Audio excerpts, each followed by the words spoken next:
अनेक समय आम बुझी पारना अनेक समय आम जानी पारना किंतु प्रभु का वाक्य लेखा तुम्हें माने निद्रारु जागृत हेबार समय उपस्थित आज मंडली सोई पड़ी आज विश्वासी माने सोई पड़ी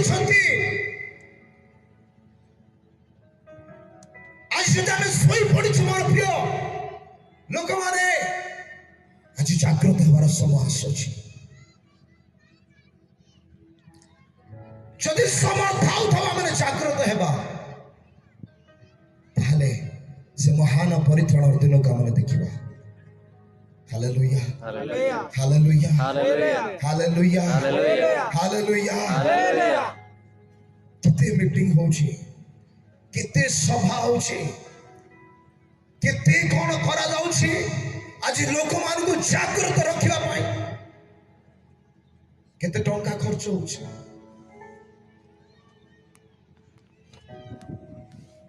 एते सब करबा पर जति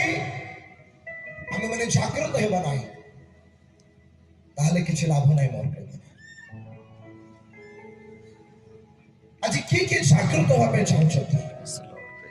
के निद्रा रू उठिबा पे चाहछथि निद्रा माने को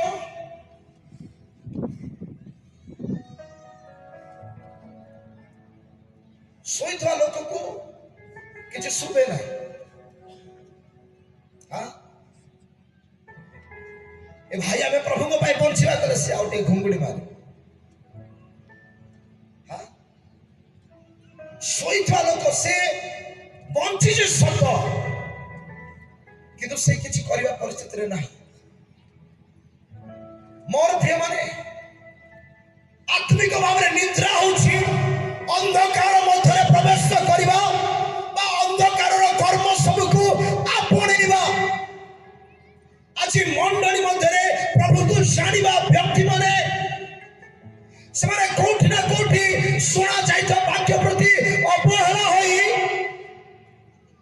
आज निद्रा मध्य प्रवेश करियछथि अंधकार कर्म सबरे लिप्त होइछथि हेछथि कि नाही के जानि छथि हेछथि के अनुभव करूछथि हेछथि बोली एथिबाई प्रभु मान का आह्वान करि नाहंती एथिबाई प्रभु मान को डाकी नाहंती मोर प्रिय माने लेखा जाय तुम मान कर कटी बंधा थाओ तुम मान कर प्रदीप जळु थाओ जीवन रो शेष निश्वास पर्यंत गोटे क्रिश्चियन जळिबार आवश्यक अछि तार प्रदीप केबे लिभिबा आवश्यक नाही जदि प्रदीप लिभि जाउछि ताको पुनर्बार प्रचलित करिवार आवश्यक अछि आमान को सब बेले ख्रीष्ट रे जागृत हेबार आवश्यक अछि मोर प्रिय माने जदि आपण ख्रीष्ट रे जागृत हेबे मु काली कहउथि गोटे महिमा अपेक्षा करि आपण गोटे ग्लोरी आपण को अपेक्षा करिछि आज लोक माने जानि नाहंती जे प्रभु मो पई कोन रखि अछंती जदि मु ख्रीष्ट को ठारे रहिबी मु कोन देखिबी चिंता भी आमे करि पारु नै जदि थरे आपण बुझी पारिबे जे मोर परमेश्वर मो पई कोन रखि अछंती आपण को आउ किछि कहबा आवश्यक नै